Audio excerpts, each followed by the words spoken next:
This is the Morning Drive Podcast from Double T 97.3, presented by Cantex Roofing and Construction. I'm Mike Hebert, owner of Cantex Roofing and Construction. Every day is game day, and we'll get it right when it comes to your roofing, construction, windows, and mirrors. Call Cantex Roofing and Construction today. Together, we are one serving you. We'll have Optimum Game Day Live coverage beginning at 7 a.m. The kick is at 6:30. It's sold out. Man, the joint should be jumping for that one. Yeah, sure. I think whoever you're playing. I think it doesn't matter who you're playing at this point. Whoever you're playing, the joint's going to be jumping. Kansas was a winner over UCF on Saturday night, 27-20. The Jayhawks had to withstand a goal line stand with about 2 minutes to play. It got down about two and some change. And then they were 3 and out, and then they had to survive another threat by UCF down in the waning moments of the game as UCF was attempting to tie it. I don't know if they'd have gone for 2. That would have been interesting, or if they would have just tied it and put themselves in overtime. No idea. No idea.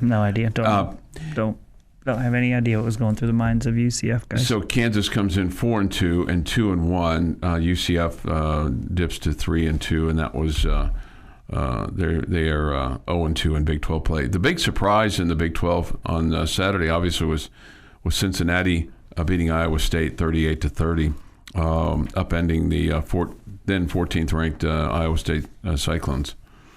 Definitely a surprise to me. I've been impressed with Iowa State and felt like they weren't getting enough credit, but Cincinnati, that's two big wins in a row for them. You know, they went on the road to win at Kansas, and now they've won there. Maybe we have been discounting Cincinnati more than we should have been. Yeah, especially with that win. They looked so pedestrian to start the year against Nebraska that you just kind of felt like they just didn't look like a great football team, but clearly they've gotten a little bit better. And give them credit, too, because they get out to a 17-0 lead, and then they're up 31-15 at the half. And then, Iowa State basically shuts them out in the third quarter and then holds them to just a touchdown in the fourth. But, good for them to figure it out, right? And come up with this. They had to come up with some stops at the end and hold off Iowa State to get the win. I don't know if this surprised you as much, but Baylor with a win over K-State. It was a home game for Baylor, 35-34. K-State kicking woes at the end there because it had a chance to do something there and couldn't. Baylor outscored them 18-3 in the fourth quarter. That really puts K-State in more than a pickle. I mean, it's next to impossible now for them to make the Big 12 championship game. Yeah. With 2 losses. Yeah, not surprised by that outcome with Baylor playing at home. Yep. And then no surprise here with Arizona and Oklahoma State, 41-13. Arizona winning it at home in Tucson over the Cowboys. That's a program that's going to have complete change when it's all said and done. Yeah, maybe so. And then TCU in Colorado. TCU wins it 35-21, but they had to outscore Colorado 21-7 in the fourth quarter. Yeah, TCU did not look good again for the second consecutive week, but they found a way to win. I think the more concerning news coming out of that game is Deion Sanders admitting that he's got more blood clot issues and was having incredible pain in his legs. Or his leg, and now you almost have to start wondering what is his shelf life as a coach. I didn't think it was going to be very long anyway after Shedeur left, so it would not surprise me at all for this to be his last year. Yeah, clearly he's dealing with a lot of health things. Yeah, so he may not only that, but I mean he may be in a situation where can't even finish the season. It's possible. Can't even finish the season. So. Given what we saw with this weekend, who's the second best team in the Big 12 right now? I still would lean towards Utah, I think. Okay. And Texas Tech is the best team in the Big 12 in your mind? Yes. Okay. Yeah. Then is there a You're stealing Jamie's question of the day, where we rank the top 3. No, we're fine. And then let me ask you this. Is third a distant third right now? No, I wouldn't say that. I would say second's a distant second. Second is a distant second. So Utah behind Texas Tech, and then you think maybe Iowa State. Do you still have Iowa State? Do you have Iowa State as 3? Iowa State, Arizona State, whatever. Okay, Cincinnati's got to be in there too, right? Mm-hmm. You know, just based on what they've done. I mean, you have to give them some credit, and then BYU as well. It's got to be in that mix too. Mm-hmm. So, yep, definitely. So you got kind of you got 4 teams that are 2-0 with Tech and Arizona State and Cincinnati and BYU. Then you have a group of 3 at Iowa State, Baylor, and Kansas that are 2-1, and then a couple that are 0-3, Colorado and West Virginia. Boy, the fall off for Colorado has been it's like jumping off the top of Pikes Peak. As expected. Yeah. As expected. Arizona State at Utah this week is a really fun matchup that we'll learn a little bit about those 2 teams. And see how that comes up. Thoughts, comments, Yates Flooring Center chat line. Go to doublet973.com for that. There's a couple of questions here, at least one question about your quarterback. Somebody said this. How short of a leash does Baron Morton have? Yardage was great for him in total offense, but we struggle mightily in the red zone and can't get the offense clicking on all cylinders. I don't think the red zone issues are necessarily his fault because clearly the penalties are what's setting you back. That's a huge part of it, and you also had a couple balls in the red zone that probably should have been caught for touchdowns. Joey McGuire said that after the game. He said, we had 4 drops, and 2 of those should have gone for touchdowns, and one, he said, I expect Terrence Carter to make that catch and then, pick up a first down and go for some long yardage. Yeah, I feel like I don't think Barron was perfect on Saturday. I thought he was a lot better than he played against Utah, but I thought he played well on Saturday. I did. I think there are people out there that have their mind made up on Baron Morton, and they're just a little bit clouded by that. And so anytime anything goes wrong with the offense, we're just going to blame it on the quarterback. You got to stop. You got to stop getting penalties on offense. That's what's hurting your offense. It's not your quarterback. Barron, 28 of 40, 345 yards, threw a touchdown, no interceptions in the ball game. He goes over 300 for the 8th time in his career. The Morning Drive podcast from Double T 97.3 is presented by Cantex Roofing and Construction. Drive. Today is Monday, October the 6th, 2025. Here's Jeff McGuire with a day in sports history. 1919, Chicago White Sox catcher Ray Schlack becomes the second man ejected from a Baseball World Series in Game 5 against the Cincinnati Reds. He was angered when his pitcher Eddie Crochet and lefty Williams refused to follow their signals during a 5-0 loss. I wonder why. Head scratcher. He got ejected for being angry with his own teammates. Yes. That's odd. I could see getting taken out by his manager, but the umpire ejected him. 1963, Baseball World Series, Dodgers edged the Yankees 2-1 at Dodger Stadium for a 4-0 series sweep. Dodgers pitcher Sandy Koufax is your MVP. 1985, Yankees knuckleballer Phil Niekro becomes the 18th pitcher to win 300 games, and at 46, becomes the oldest to pitch a shutout, beating Toronto 8-0. That was a playoff game. If it's this time of the year, good chance of it. Yeah, that was a playoff game because, it had to be. I could have used him against Toronto yesterday. They could have, yeah. 2007, Michael Crabtree catches 10 passes for 154 yards and 3 touchdowns as Texas Tech improves to 5-1, beating Iowa State 42-17. And in 2010, Phillies ace Roy Halladay pitches only the second postseason no-hitter in Major League Baseball history in Game 1 of the NLDS, winning 4-0 against the Cincinnati Reds at Citizens Park in Philadelphia.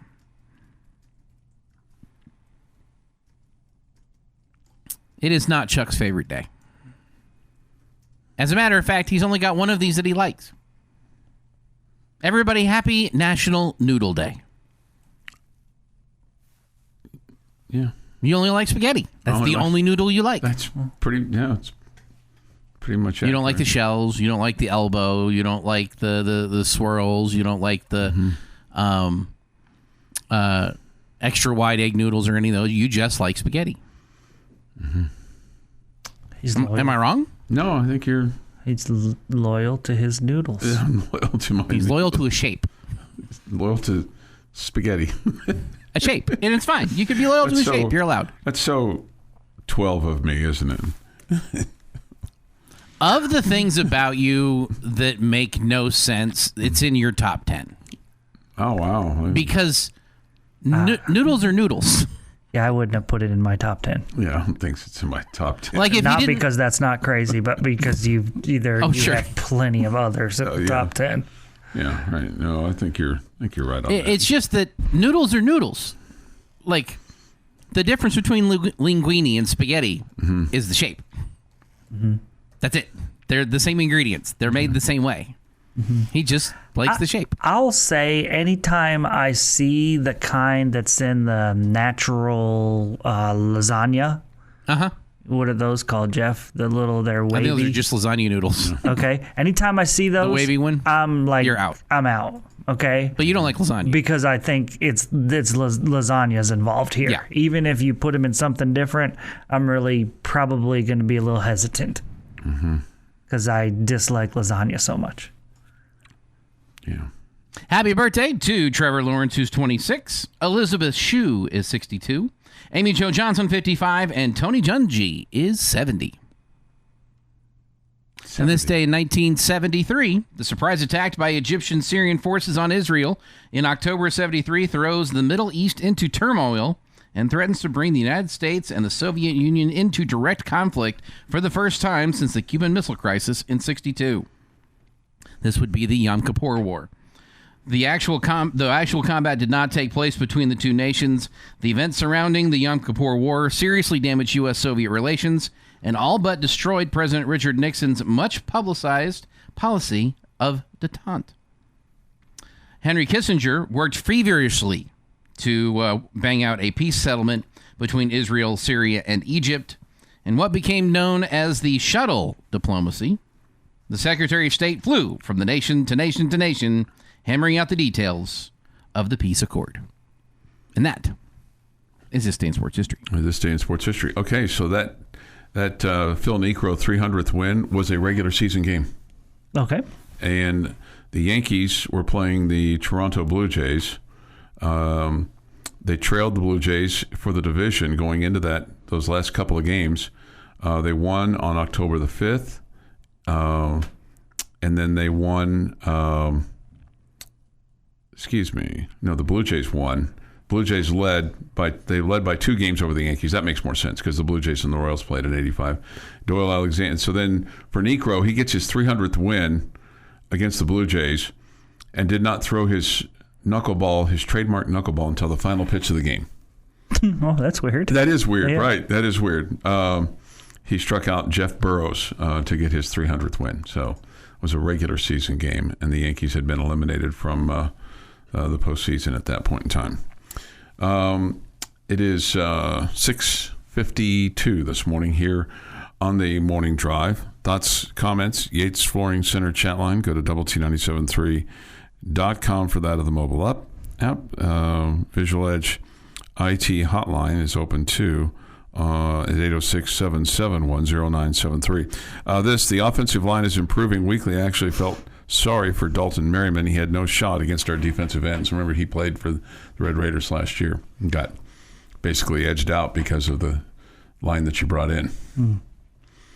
Yep. So tough deal. People make up their minds because the backup played a great half against a worn-down defense. Never mind the last time the backup got the start. He had a tough night against an SEC team that just fired their coach. But sure, he looked great for a half. Give him the keys. That's some sarcasm there against Will Hammond. That's a little harsh. Do I sometimes feel like Hammond throws his 100-mile-an-hour fastball when a 75-mile-an-hour changeup would be a better throw? Yes. But do I think it's often enough to put Hammond out there? No. Do you ever watch an NFL game and see the best quarterbacks in the NFL do the same thing? Yes. Yes. Yeah. Is what I would say. Trevor says this: I'd like to see Barron have a little more touch on a few of those throws. Seems like he fires it on almost all of his passes. The pass to Carter could have had a little heat taken off since he was wide open in the middle. Small thing, but when you're good, you got to work on the small things. That might be a fair critique. Yeah, no, I just, as I said, I do think there are times when Barron, throws it a little bit harder than he needs to. Mm-hmm. Again, but I think this happens at every level with every quarterback. There are passes that they're, man, I need, you just overcook it a little bit, just like you overthrow a pass. I would also throw a deep ball and it's 5 yards out in front of the receiver. I didn't put enough air underneath it. I think the same thing happens with, a guy coming over the middle for, a 5 or 6 yard out, and you just throw it too hard. It happens. Yeah. Just like it's no different than underthrowing a pass or overthrowing a pass or throwing it too far to the left or too far to the right. Sure. Whatever. It happens. Yeah. As much as the touch could be worked on, his receiver's not dropping the passes that hit them in the hands or using their hands to catch a ball instead of trying to bring it into their chest. Would have been helpful in the first half of that football game. Yeah, he had a couple of drops. Yeah, a couple. Yeah, he had a couple couples. He had a couple, and those weren't on him. He had 4. No, he had some drops. There's no question. Your daily dose of sports and fun. This is the Morning Drive Podcast from Double T 97.3, presented by Cantex Roofing and Construction. Jamie Lent, Jeff McGuire, I'm Chuck Heinz. Let me ask you about a couple things. I wanted to ask you about a play in the second quarter. Texas Tech has the ball, and this is with 4:12 to go before halftime. It's a 5-yard run by Cam Dickey to the 1-yard line. I thought he was in because the next play you get a false start, and then you have a run by Jacoby Williams, and then a run by Barron, and then another false start, and then an incomplete pass, and you have to settle for a field goal. But I really thought that Cam Dickey was in on that touchdown when he got down to the 1-yard line the first time. I don't know if you can recall that play or not, but I don't remember it. I don't remember being upset that they didn't call him in either. Okay. The other thing that struck me, and this I don't think it's crazy to think this, but you might say, well, Chuck, this is kind of what we've been doing. But it seemed like the offense they were much faster. Because if you look at the play-by-play sheet and the number of no huddles, I didn't count the number of plays that they were no huddle, but it was damn near all of them. I mean, and they ran 90 plays from scrimmage. Did you? And I have no problem with the pace of the play. Okay, first of all, but did it seem like to you was like, man, that offense is boom, boom, boom, boom. They're going right after him. Just felt like it was much faster Saturday than previous games. I think we ran no huddle a good amount. Yeah. I don't remember feeling like it was way more than we have in the past, but okay. maybe I could believe you if you said that was the case. It just felt. I mean, it just felt like the pace of it. And is there an issue way or the other? No, you like that or you don't like that? No. I have no issue with it at all. I just thought it was.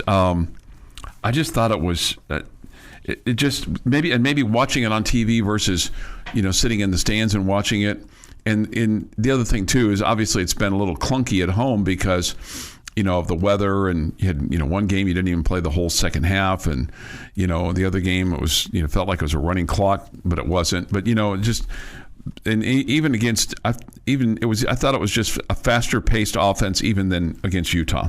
That was just my thought. So I may be completely off base on that. Well, there was the one time that I did think that you were in for a touchdown, and you ran to hurry up right afterwards and didn't allow them to look at it, and you scored on the next play, so it didn't matter. Yeah. In that situation, I kind of thought you were in, and at the time I was like, oh man, let him review it. But then we ran to the line and scored, so okay. It didn't cause me any concern. Somebody on the chat line is agreeing with me, saying he was definitely in. I don't know if he was definitely in. I just kind of thought, well, I'd like to take a look at that again, but then they went right back up there, and then you get a false start, and then you get and then incomplete, and then you're kicking a field goal. It's like, oh, that was fast. The other thing that was impressive, I thought, on Saturday was that you took the ball with 7:39 to go in the ball game, and you ran it out. 13 plays, 73 yards, and the clock expired. Mm-hmm. Clearly the game was over, right? Clearly the game was over. But just being able to methodically go down the field, because you started at your own 17, and you ended up at their 10, but you're doing kneel downs the last two plays after you got past the 2-minute timeout. But I thought that was really, really impressive, being able to do that, just to, take it down the field and go, okay, we're going to do this, and we're going to just run, which is what they did. They ran Jacoby Williams, 6 times in a row. Then Cam Dickey had a run. Then there was a short pass to, well, it was 13 yards to Coy Aiken. And then you rushed it out, and then that was the end of that. So that was pretty good. This first class problems when we are nitpicking a 24-point Big 12 road win. I don't know that we're nitpicking, but I think there's some nitpickers. I guess we've nitpicked on the kicking situation. We've nitpicked the fact that you weren't good in the red zone. Mm-hmm. We've nitpicked the fact that you had too many penalties again. Mm-hmm. Just, I feel like unfortunately, I hate this, but I do think that some staffs are better at it than others with keeping away from penalties. Mm-hmm. And this staff has been good up until this year. Okay, so I'm going to say that this is a coaching staff that does a good job with penalties. And so that leads me to say that I just think some teams are more prone to it, some players, whatever. And I think we have a team that is prone to having guys with penalties this year. Yeah, I don't think it's on the coaching staff. A couple weeks ago we laughed about the suggestion that it was on your quarterback, that the offensive line was jumping too early, but I don't know. I just think that you have, for whatever reason, a team that's going to deal with that all year long. And and you hate to think that it could come back to haunt you at some point. Yeah, because you'd really like to put yourself in a position where you're not jumping at the wrong time when you really, really, really, really need it. Well, it just hurts, and it really hurts in the red zone.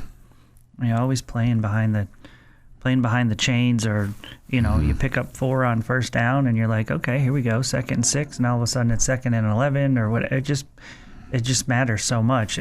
I mean, not to change the subject here or whatever, but I thought it was the difference in the game last night in the Bills and the Patriots. Buffalo just shot themselves in the foot on every offensive drive in the first quarter or first half, where they would move the ball down the field, and then all of a sudden there become a penalty, and 2nd and 3 turns into 2nd and 8, or whatever, and it leads to you having to punt. I mean, it killed them, and I think that's what really hurt our offense, the Tech offense, on Saturday. Yeah, so that's maybe something to keep a look at. Wish they would have run Dickey again to get him over 100.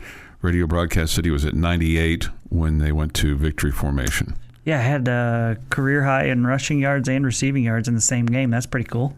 Mm-hmm. Yeah. And, you know, I don't know that they're – because I think the one thing they didn't want to do is they didn't want to score and rub it in their face. That's because who knows? At the end of the game? Yeah. I think we handled that the right way. Yeah, I do too.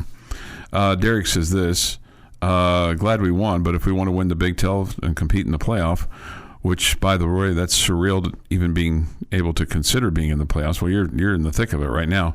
We have to get red zone play back on track. That and not missing field goal kicks, okay? Yeah, completely agree with all that. I mean, when you're playing the top of the top, every point matters. And, man, if you're struggling in a red zone and trying to win with field goals, it's going to be difficult to do that. I mean, you felt like you could have put Houston away in the first quarter. No question. Yeah, and, no question. And you weren't able to do that. It's funny. I was listening to Optimum Game Day Live, and Matt Estenson and Clint Scott were talking, and Matt was saying, you know, I really think this team could put up 40 in the first half. And I was like, 40 in the first half? That's a big, big number. And you know what? He's right. I mean, you could have very easily put up 40 in the first half. What was the score at halftime? I don't remember. Well, it was the drop passes in the end zone. It should have been 35-3 at one point. And you kept settling for field goals. Yeah, you had the chance to just blow that thing open early, and you never did. Yeah, it was 25-11 at the half. So, I mean, you could have had 8-12 more points. Yeah, pretty easily. This is the Morning Drive Podcast from Double T 97.3, presented by Cantex Roofing and Construction. Jamie's question of the day on Double T 97.3 is brought to you by Connecticut of West Texas. All right. You remember, I think it was about 2 weeks ago, where I asked you guys the question in an attempt to be joyful and predict at when the first loss would be. Right. The point being that I think you're going to go undefeated here for a while. I was brutally, viciously attacked on the Yates Flooring Center chat line for being negative. Okay? Because I had the nerve of thinking that you were going to lose a game this year. Okay. Okay? You remember this? You guys remember this? Yeah. Okay. It was super fun. Yep. Okay, so this is for those folks out there that thought I was negative then. Here comes another one. Get ready. Brace for impact. How many games? We could get an Arkansas answer for this one. How many games will Texas Tech football lose this season? How many games will we lose? Man.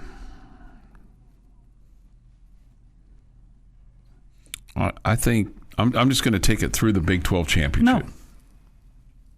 Oh, it's all the way through? You don't get to change the question. It's Jamie's question of the day. Okay.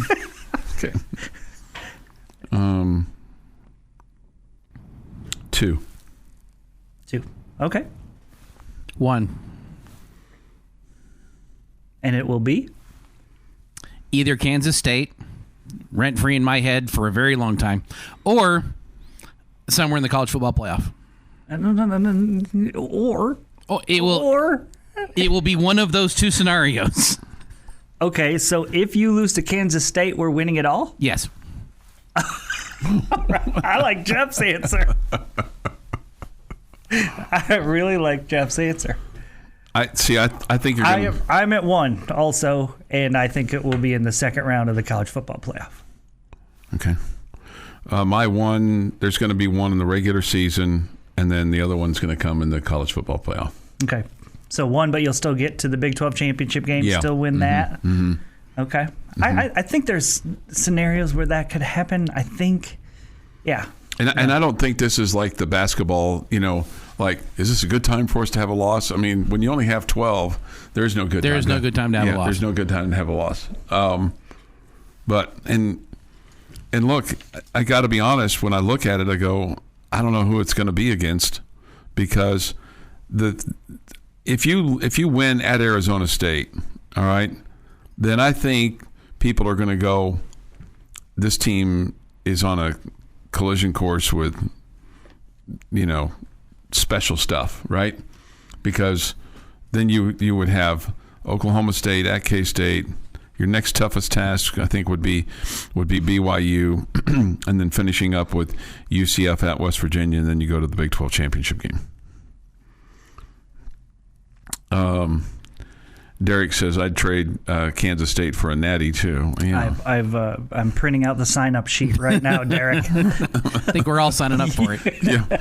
Well, I'd trade I'll just be quite candid. I'd trade a K-State loss for a Big 12 championship or even a championship game appearance with a chance to win it. Nope.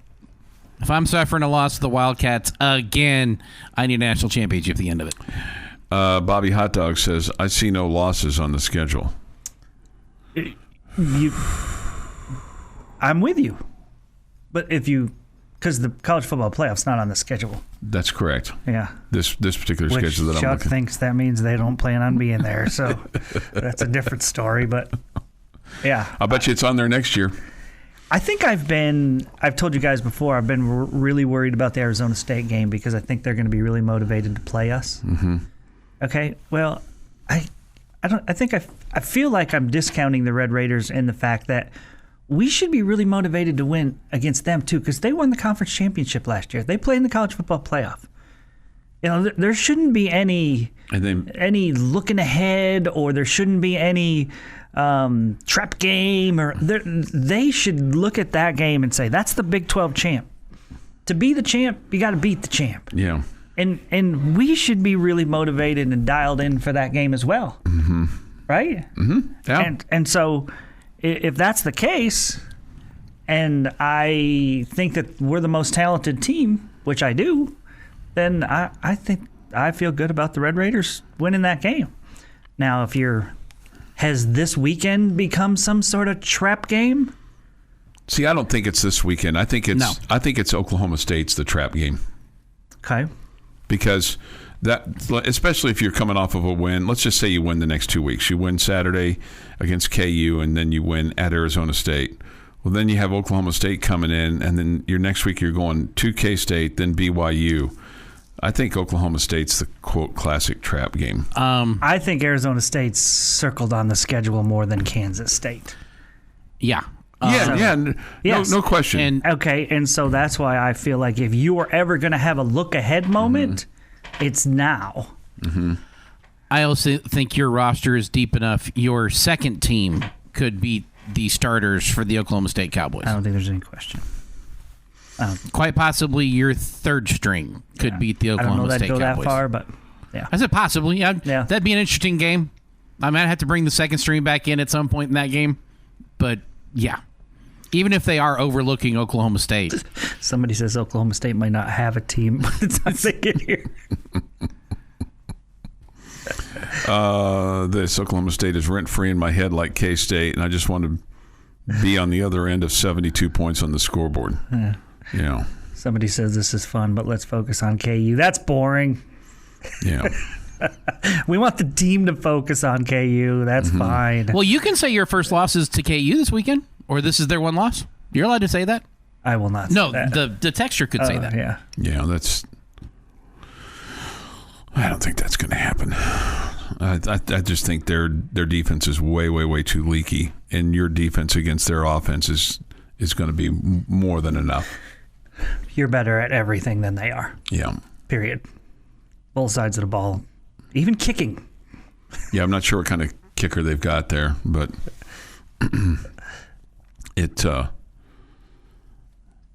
yes, I do hope that the team is focusing on KU, though. I really do.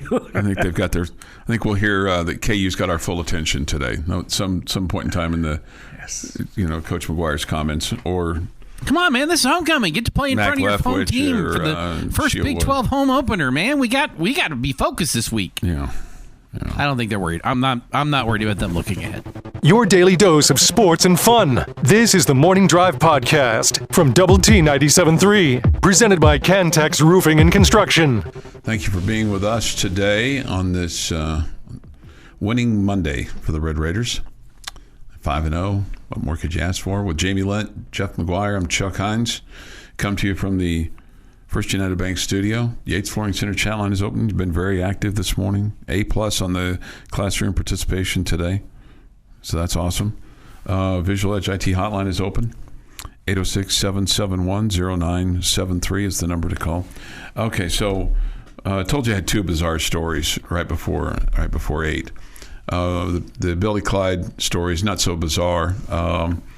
I think it'll be interesting to see what happens at Tarleton State. Just from the standpoint, does he get to come back, or is he done? Would your guess be that he's done there when you put on temporary leave like that and get reassigned? Doesn't usually mean that you're coming back, right? Yeah, that probably makes sense. Yeah, temporary administrative leave. They're just trying to figure out how to fire him would be my guess. Mm-hmm. Associate coach Glenn Cyprian takes over as acting head coach. So there's that. The other bizarre story, and this is just absolutely bizarre, and I don't know if you followed this story at all. My guess is you followed it a little bit, but probably not to the degree that I did. I was just astounded on Saturday morning when I heard that Mark Sanchez, who played football at USC, played in the NFL, played for the Jets, NFL on Fox analyst, in Indianapolis for the football game to broadcast Sunday, was stabbed in the early morning of Saturday. And I read reports that, critical condition, fighting for his life. And then Saturday afternoon, the whole thing turns around and they announce that Mark Sanchez is arrested for entering a vehicle, assault and public intoxication. And the guy that he allegedly assaulted, who stabbed him, saying basically, I feared for my life, is a 69-year-old food delivery guy. And apparently Sanchez, at 12:30 in the morning, for whatever reason, was running sprints in this alley in between these two hotels, one of which I don't know if he was staying in either one of them. It doesn't matter. But, I mean, just bizarre. It makes me wonder so many different things. One, okay, for some reason was Sanchez drugged, okay? Or does Sanchez have a problem? And he's now just fallen off the ledge, so to speak, because he's 38 years old and he attacks a 69-year-old man because this man was going to park in a parking place that he said he shouldn't be parking in, which he didn't have any say into where this guy was supposed to park or not. This guy was just picking up some food or picking up some supplies, and he's 69 years old. And the guy had pepper spray on him because he pepper sprayed Sanchez, but it didn't affect Sanchez at all. And then Sanchez is coming at him, and the guy's like fearing for his life. And whether he knew who Sanchez was or not doesn't matter. He feared for his life, and so he stabbed him. He had a knife with him. Sanchez probably lucky he didn't have a gun. It's just bizarre. Yeah. Sanchez was running sprints? Supposedly running sprints in this, which he had exhibited some bizarre behavior, but supposedly running sprints in this alley. And for whatever reason, and then this guy's trying to park his truck, big food delivery truck. And Sanchez approaches the guy, and then they get into it, and it ends up into this guy basically fighting for his life.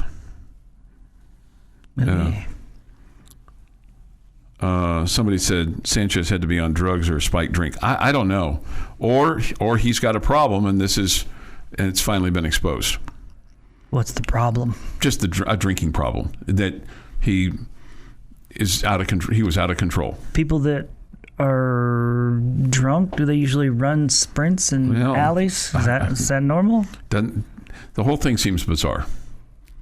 And so I don't know I'm sure he was probably drug tested, but I mean, the guy was literally in critical condition at one point in time, then ends up being arrested at the Indianapolis hospital and then taken to jail from the hospital. Why would he be drug tested? I mean, they were making sure that he was alive.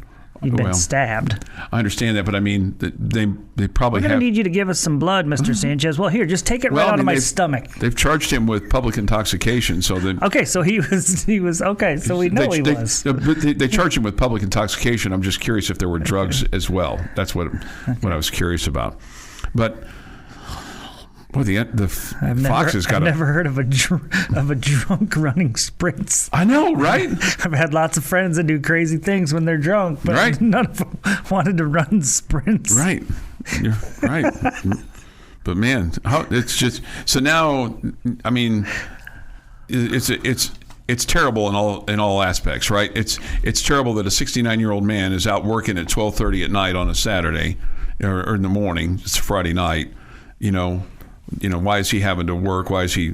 And maybe he's just choosing the joy to work. Maybe that's the job he likes. I don't know.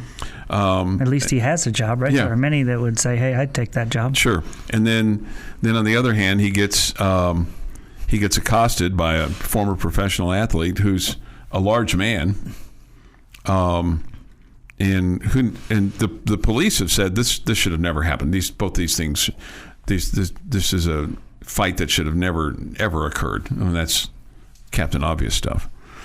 But man, somebody says, I've never been drunk and thought, let's get a workout in. No, I'm right there with you. I've done a lot of stupid stuff drunk, but I've just never thought to exercise. Yeah, no, I'm right there with you. Okay. If it gives you like extra energy, man, that'd be the perfect time to get it in, right? Yeah.